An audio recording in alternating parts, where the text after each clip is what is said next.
सभी सनातन धर्म प्रेमियों को जय श्री राम। आप देख रहे हैं द वॉइस हिंदू, जहां हम भारतीय संस्कृति, धर्म और दर्शन की अनमोल धरोहरों का गहराई से अध्ययन करते हैं। आज हम बात करेंगे एक ऐसे महाकाव्य की जिसने न केवल भारत बल्कि विश्व भर में धर्म, कला और साहित्य को प्रभावित किया है। जी हाँ, हम बात कर रहे हैं रामायण की। आप शायद जानते हो कि रामायण का सबसे प्राचीन रूप वाल्मीकि द्वारा रचा गया था, लेकिन क्या आप यह जानते हैं कि रामायण के 300 से भी अधिक संस्करण मौजूद हैं। इनमें से कुछ प्रमुख रामायणों पर आज हम चर्चा करेंगे।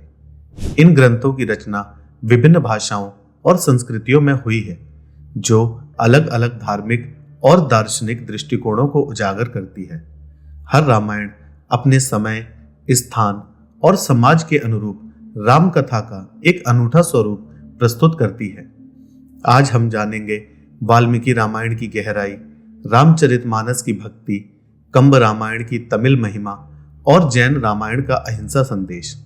तो समय को व्यर्थ किए बिना चलिए वीडियो को प्रारंभ करते हैं।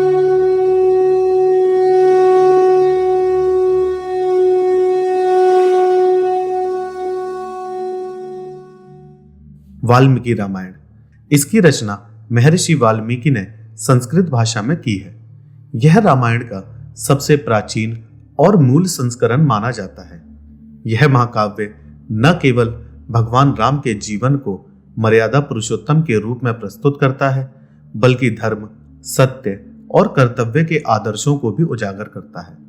इसके 7 कांडों में 24,000 श्लोकों में भगवान राम के जीवन के प्रत्येक पहलू को विस्तार से वर्णित किया गया है, जैसे उनका जन्म, वनवास, सीता की खोज और रावण का वध।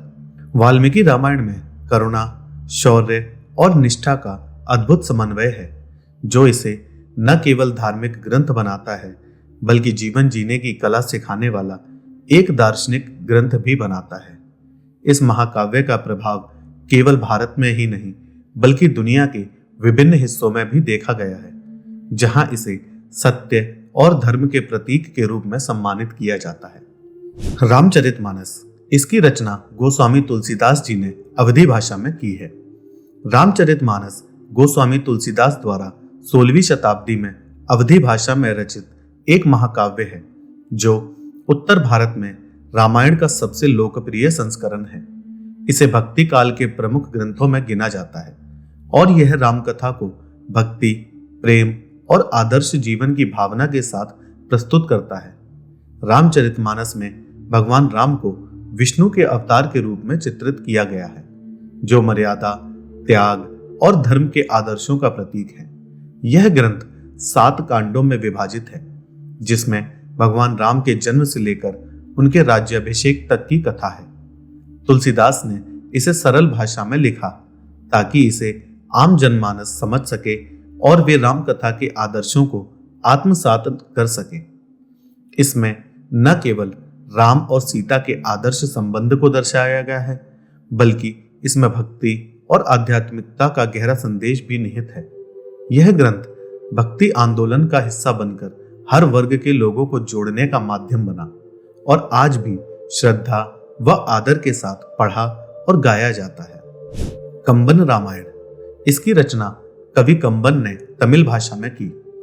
कंबन रामायण को कंब रामायण भी कहा जाता है।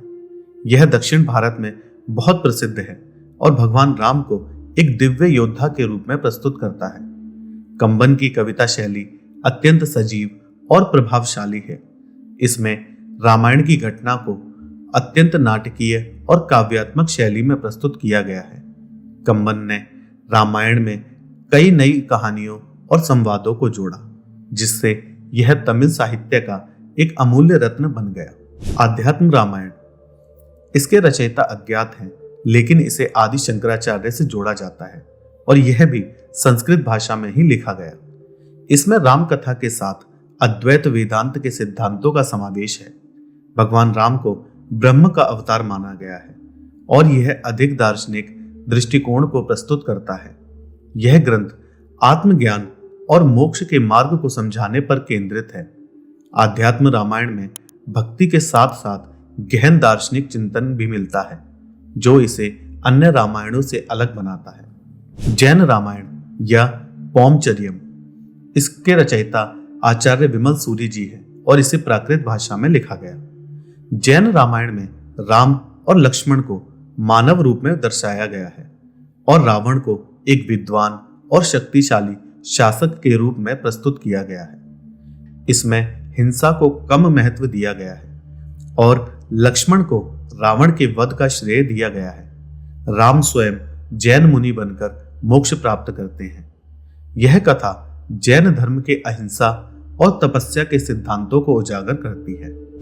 थाई रामायण या रामाकियन, इसकी रचना थाई परंपरा के कई लेखकों ने मिलकर की और यह थाई भाषा में उपलब्ध है। थाईलैंड में रामायण को रामाकियन के नाम से जाना जाता है। इसमें सीता को रावण की बेटी बताया गया है, जो जन्म के समय त्याग दी जाती है। यह कथा थाईलैंड के सांस्कृतिक और धार्मिक धारणाओं के अनुसार विकसित हुई है। रामाकियन में नृत्य, संगीत और चित्रकला के माध्यम से कथा को अभिव्यक्त किया जाता है, जो इसे थाई संस्कृति का अभिन्न अंग बनाता है। बौद्ध रामायण या दशरथ जातक, इसे बौद्ध भिक्षुओं ने पाली भाषा में लिखा है। बौद्ध रामायण में राम और सीता को भाई बहन के रूप में दर्शाया गया है। राम को बोधिसत्व अर्थात आने वाले बुद्ध के रूप में प्रस्तुत किया गया है। इसमें धर्म और नैतिकता पर जोर दिया गया। यह रामायण बौद्ध धर्म के सिद्धांतों जैसे करुणा और दया को उजागर करती है। कृत्तिवास रामायण, इसकी रचना कृत्तिवास ओझा ने बांग्ला भाषा में की है। कृत्तिवास रामायण, जिसे कृत्तिवासी रामायण भी कहा जाता है, बंगाल में बेहद लोकप्रिय है। इसमें वाल्मीकि रामायण की कथा को सरल और काव्यात्मक शैली में प्रस्तुत किया गया है। यह ग्रंथ बंगाली साहित्य की अमूल्य धरोहर है।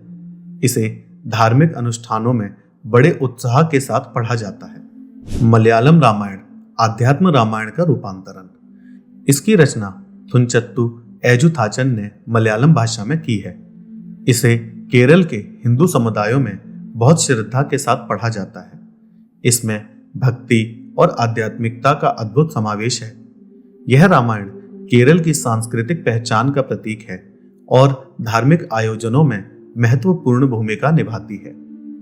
अद्भुत रामायण, इसके रचयिता महर्षि वाल्मीकि जी हैं और इसे भी संस्कृत भाषा में ही लिखा गया है। अद्भुत रामायण में सीता के अद्वितीय स्वरूप और शक्ति को केंद्र में रखा गया है। इसमें सीता को महाशक्ति का अवतार बताया गया है, जो स्वयं रावण के भाई सहस्र रावण का वध करती है। यह रामायण इस बात पर बल देती है कि सीता केवल एक पतिव्रता पत्नी नहीं, बल्कि परम शक्ति और साहस की मूर्ति भी है। यह कथा उनके चरित्र की गहराई को दिखाती है, जो अन्य रामायणों में कम दिखाई देती है। आनंद रामायण, इसके रचयिता अज्ञात हैं और यह भी संस्कृत भाषा में ही लिखी गई है। यह रामायण राम कथा के आनंददायक और रमणीय पहलुओं पर ध्यान केंद्रित करती है।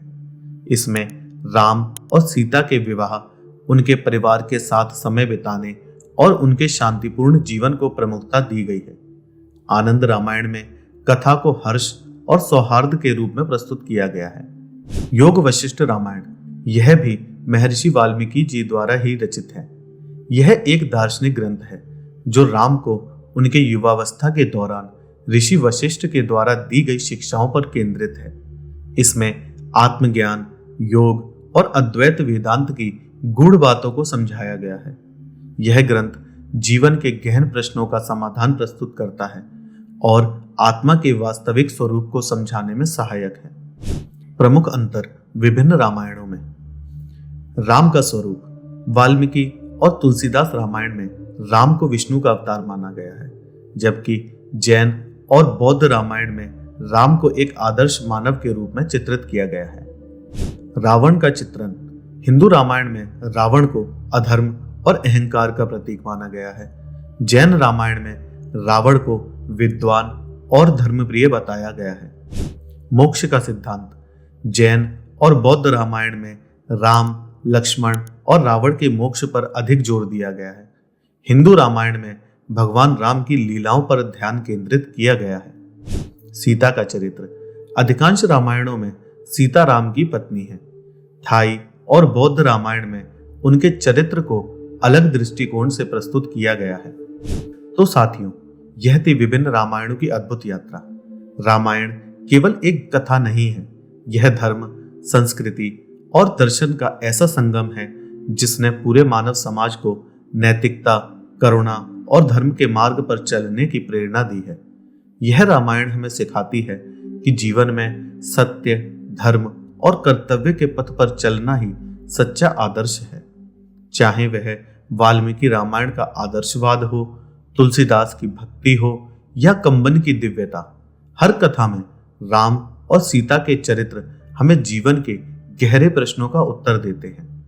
अगर आपको यह वीडियो पसंद आई हो तो इसे लाइक करें, अपने विचार कमेंट में साझा करें और द वॉइस हिंदू चैनल को सब्सक्राइब करना बिल्कुल ना भूलें। ऐसे ही और भी गहरे और रोचक विषयों पर चर्चा के लिए जुड़े रहें। धन्यवाद हमें देखने और सुनने के लिए। अगली बार फिर मिलेंगे एक नए विषय के साथ। जय श्री राम।